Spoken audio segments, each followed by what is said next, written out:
Okay, so we're going to move on to chapter 46, which is your renal problems. And my intent is to get through the introduction of that and go through the lower urinary tract um, symptoms and diagnoses. So I'll start at the beginning. First of all, UTIs are the most significant infection for women, most predominant, that being. So women have an issue with this. And that has a lot to do with our anatomy and having that smaller urethra, which means one, it takes less to get an upper urinary tract infection. But also you have a lot of introduction as far as it not being an external organ, like a male urethra would be. All right, so most common in women and asymptomatic bacteria. So basically, from the get-go, you have UTIs. UTIs are caused either by bacteria or viruses, pathogens, but most notably E. coli. You can also have your Staphylococcus and a couple of other ones. And again, we're going to focus on E. coli because that's the predominant one. But know that it can be caused by a bacteria or a virus or a pathogen.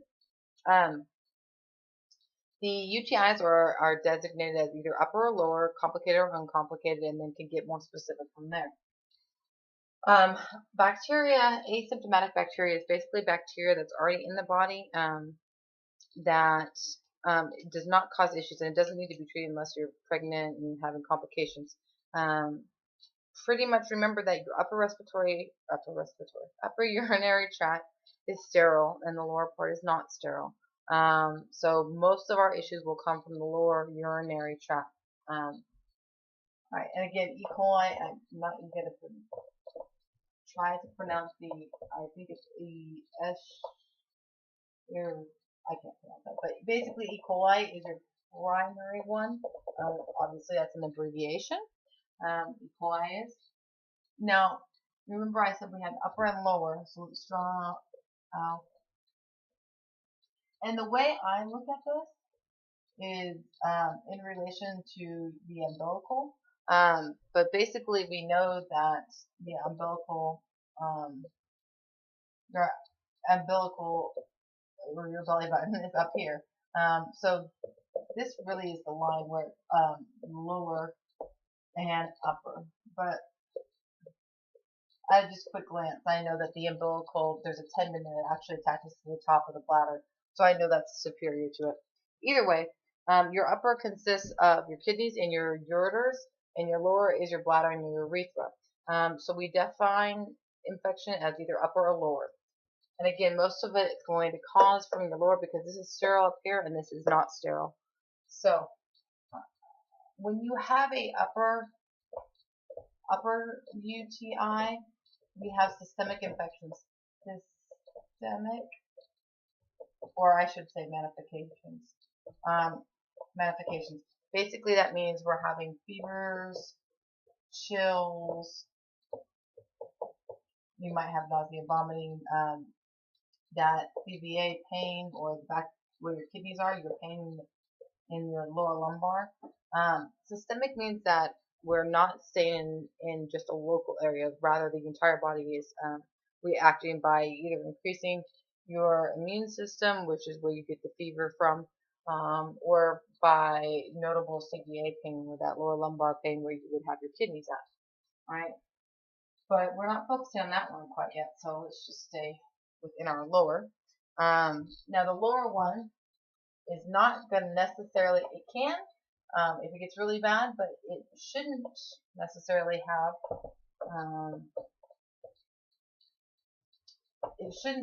your fevers and chills, but you would have pain on urination, you would have incontinence, you might have dribbling, you might have the need to go and not be able to, low urine output. There's a lot of this, a lot of different ways it can manifest itself, but it shouldn't manifest itself in a fever. If it's gotten to that point, then it's gotten really bad.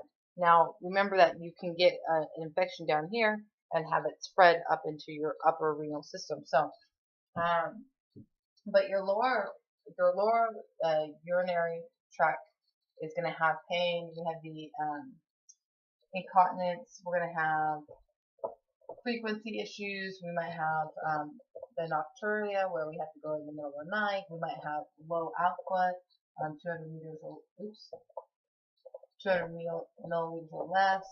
We might be going not enough, dribbling,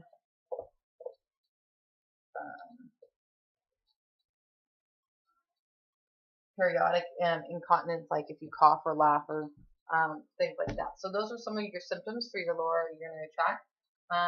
We can also define it as, and I'm just going to write down the prefixes, because really all you have to do is add on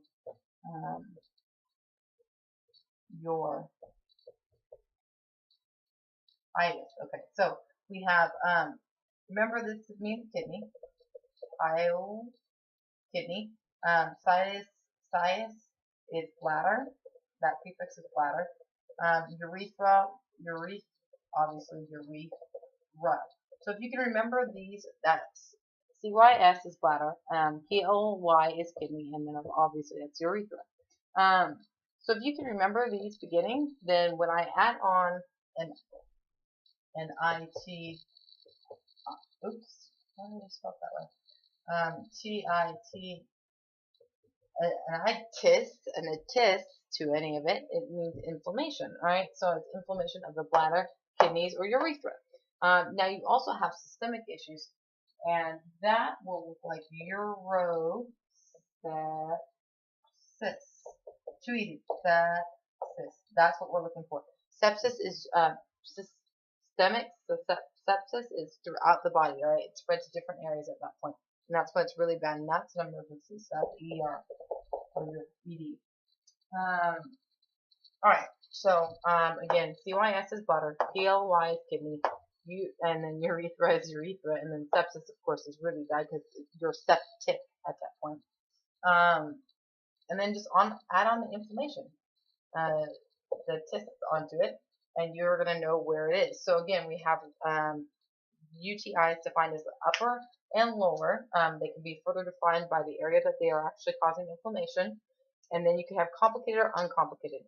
Basically, complicated is anything where you have additional issues inside of your UTI. It could be a catheter, it could be renal caniculi, it could be fistula, where you have a connection between your urethra and another organ, or your urethra and your bowels. Abnormal holes, abnormal physiological type stuff, where you have somebody that has their organs mismatched or placed in a different way. So there's a lot of that. That is complicated. So anything where it's not, I'm not just looking at the UTI factor, I'm also looking at the UTI in relations to this other problem that they may have, HIV or immunosuppressant or whatever it is. So that is complicated. Of course, uncomplicated would be the opposite. It would just be that I'm focusing on the UTI. So we define by upper and lower, by area, and by complicated and uncomplicated. So the body is again, an amazing system that is all about self-preservation. When our heart goes out, it tries to restart. When we're too cold, it's going to take care of your vital organs, all types of stuff. So your body is all about saving itself. And in saying that, the same goes for the renal system. So you have a high acidity here. There's a lot of things that your renal system is trying to do to survive. Renal survival. I guess survival is a little bit on the extreme side of that, but it's trying to prevent infections. And it's doing that by having a high acidic rate. I'm sure that's really confusing when I write it like that. But 6.8, we know that it's being acidic, so I'll write that. Acidic. Acidic obviously doesn't allow for things to grow, so that's why urine is acidic in that way. Junctions. Now, if you remember back to your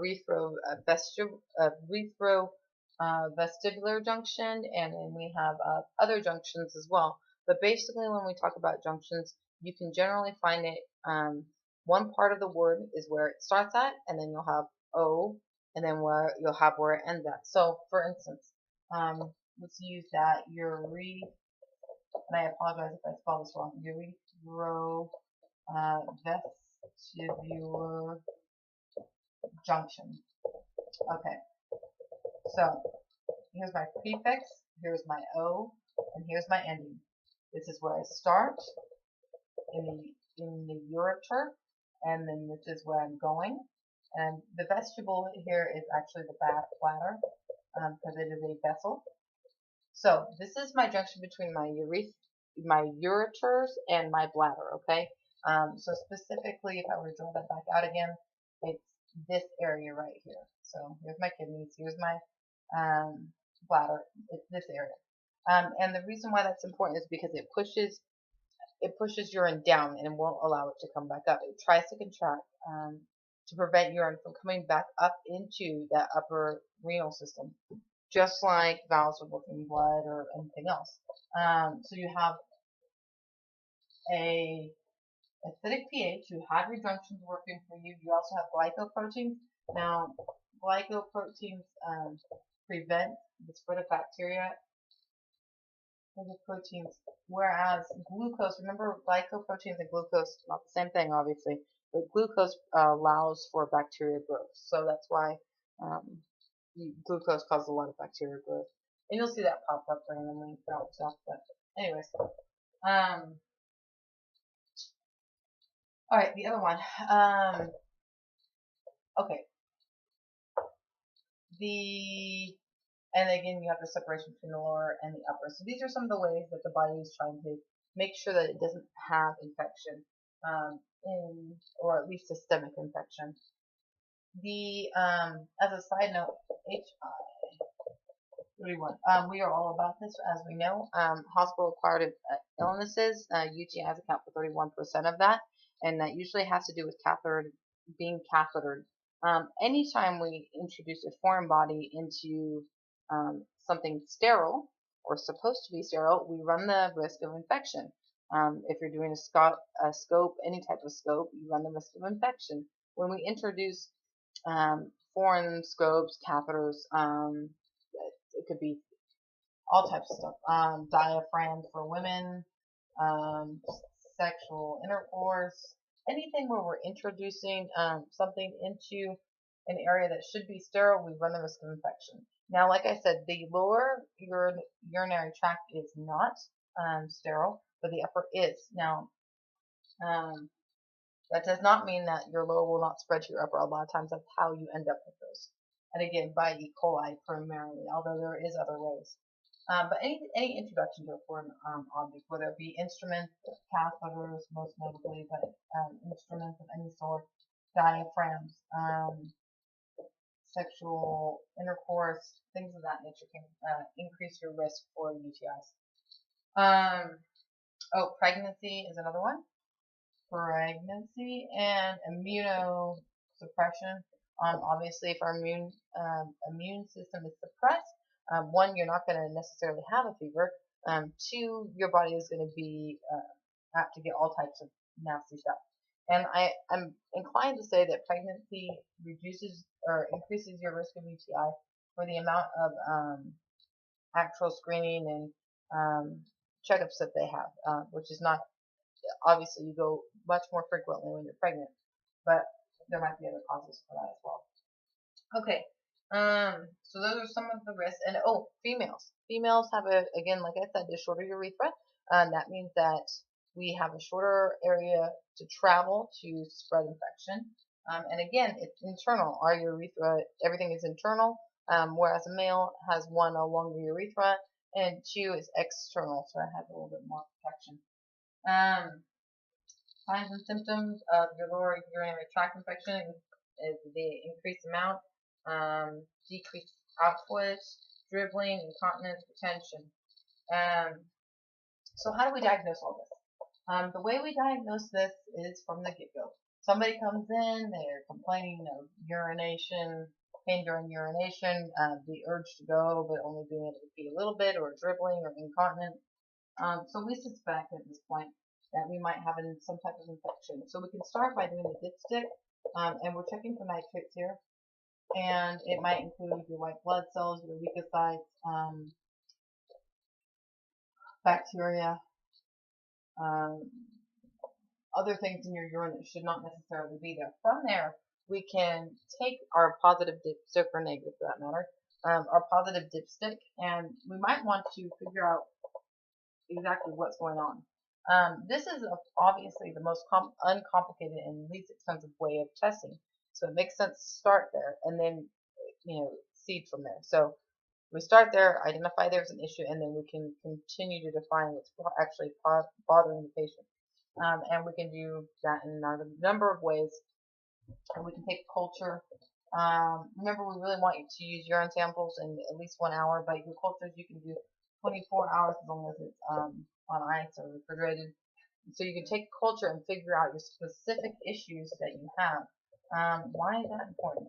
So that might not be done all of the time. It might be unnecessary. It might be costly and just not be worth it in the long run. But let's say somebody continues to have UTIs. At that point, we're going to really want to identify what's going on. We want to figure out exactly what the problem is, and that's where that sensitivity or the specificity, your sensitivity testing is going to figure out exactly what that is, and you can do that through a culture. That way you can make sure you're giving the right antibiotics to be able to treat whatever it is they have. What are the other ones? We already talked about our RADways, right? So RADways, again, pretty much any contrast with iodine. IVP was the most notable one. You have CTs, you have ultrasounds, lot less invasive.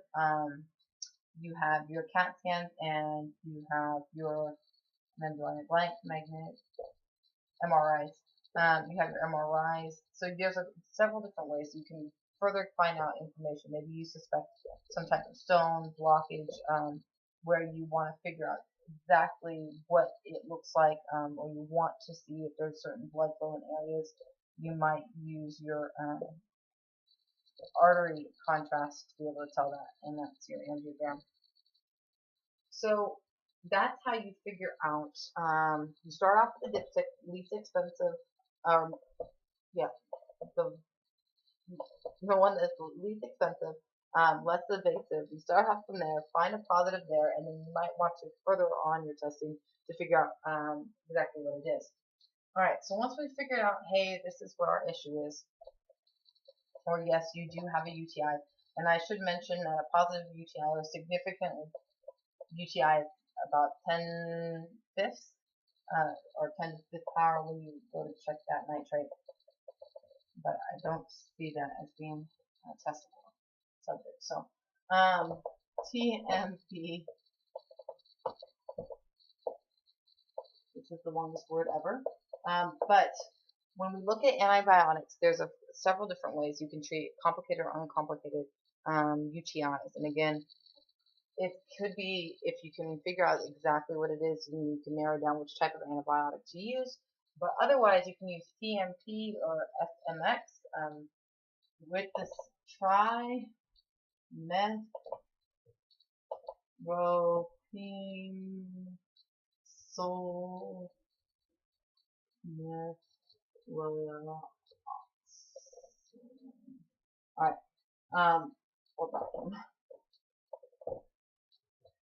Alright, so if you could just remember TMP, this is the one that's most frequently used in complicated or uncomplicated treatments.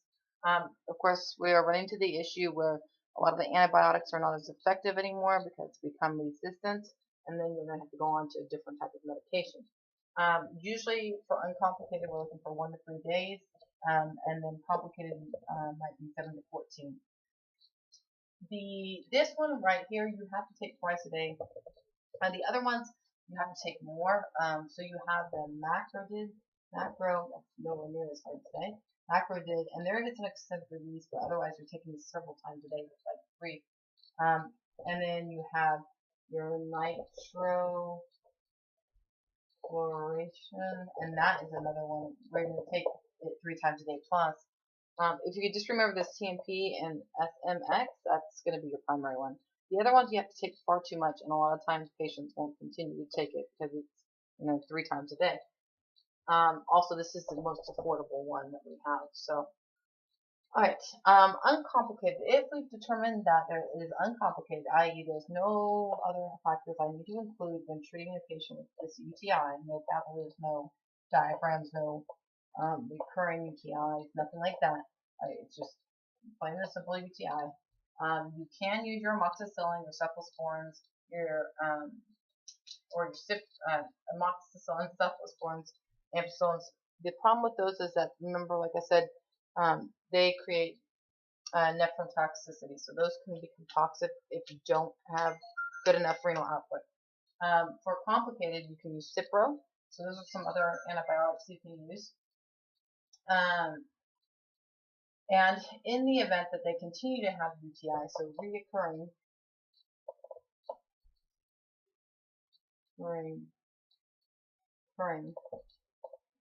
UTIs, you can use a prophylactic, which basically means that I'm going to treat it on a low dose continually, or maybe just after somebody has sexual intercourse, or maybe after they use a diaphragm. But basically, this is for reoccurring UTIs. When somebody continues to have that issue, then I might put them on something prophylactic to prevent UTIs in the future. The most important thing out of your UTIs, and again, I'm not going to go into upper right now, but the most important thing is going to be patient teaching and education. And in saying that, we're going to go into health promotion, things like that. So nutrition, exercise, patterns of elimination, things of that nature. So patient teaching is going to include hygiene, wiping front to back, making sure that they decrease the amount of introduction of foreign objects, diaphragms, whatever the case may be. Increase water, obviously. We might looking at the nutritional standpoint, and you want to eliminate some of your irritants, which might be spicy, alcohol, chocolate, alcohol. I think spearmint was in there. Alright, so those are some of your irritants. I believe there's a few more, but those are the primary ones. And you want to teach elimination. So making sure that at elimination, one, they're trying to go every couple of hours. Now, when you have acute UTIs, it's not do you need to go. It's we're going to go to the bathroom every 2 to 3 hours. We are going to do this.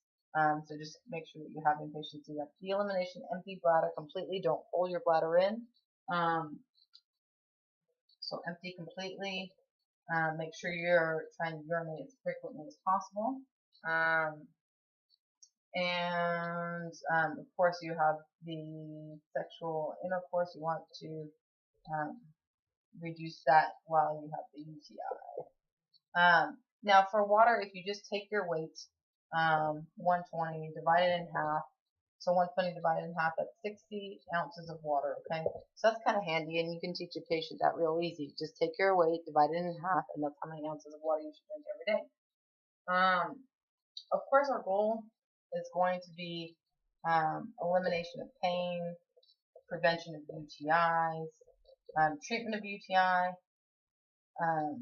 frequency, or your elimination pattern should be normal. Well, again, I know we're not supposed to say normal, but it should be without hesitation, without pain, a decent amount of urine, more than 200 ml, because that's not enough. You should be urinating every 2 to 3 hours.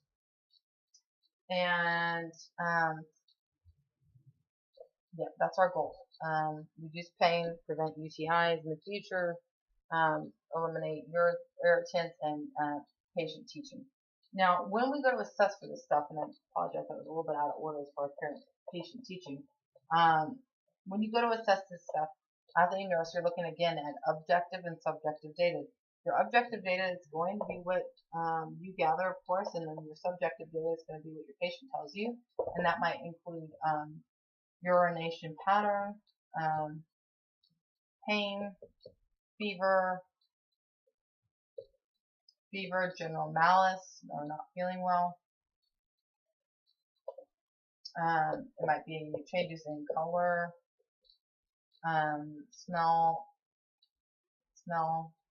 output, kidney pain.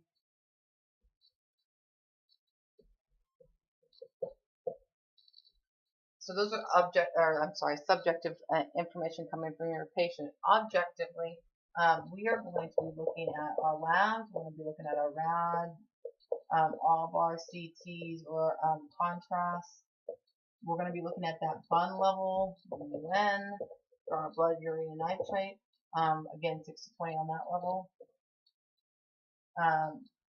What else? We're going to look at creatine clearance. I'm just going to abbreviate CC. So we're looking for that creatine clearance. We're going to be looking at creatine levels in the body in general through the blood, and 1.6 to 1.3 off the top of my head. What else are we looking for? This one is 60 to, you know what, I'm going to verify that one. Anyways, creatine clearance, bun, I believe this is 135, but I just want to verify that. Creatine, you might also be looking at your electrolyte, so remember those electrolyte values. These are the things that we're going to look up objectively to try and figure out what's wrong with our patient.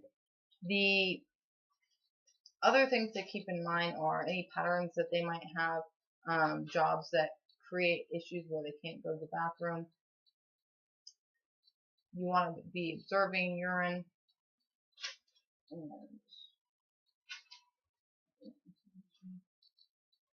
So your creatine clearance, 70 135, sorry. 70 to 135 there on the creatine clearance. So those are what we're going to look at of objectively and subjectively.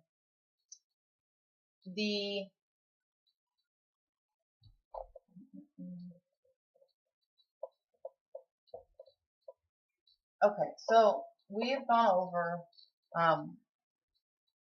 what lower urinary issues look like, how they manifest themselves, what our goals are, how to assess objectively and subjectively, and then our risk factors. The only thing I didn't hit on as much is risk factors. So risk factors for patients are going to be reoccurring UTIs, poor hygiene. It's pretty much all the things that you're going to want to teach them about. Immunosuppression, again, diabetes, hypertension. That's going to create issues for you as far as the renal system goes. Not enough water, poor nutrition. Then you have your actual physical,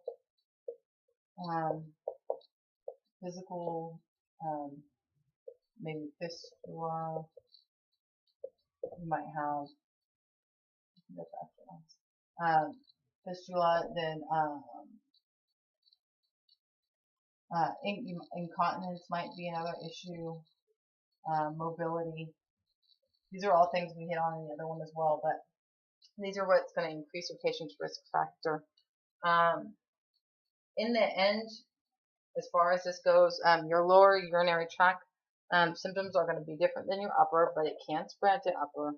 They're not quite as serious, so you're not going to have your systemic necessarily. When you become systemic, when you have your sepsis, you are at that point, you're in an emergency. And again, your primary treatments for this are TMP and SMX. If you can say it, hoorah for you. But and E. coli is your primary bacteria. Remember, it can cause by bacteria, a virus, or a pathogen, but E. coli is going to be your primary one. Happens far more in women than it does men, and in fact, it's the primary infection in women. And we want to be aware of our risk for with catheterization and hospital-acquired immunities. And that kind of gets us through the introduction and lower, and then we'll hit upper on another video.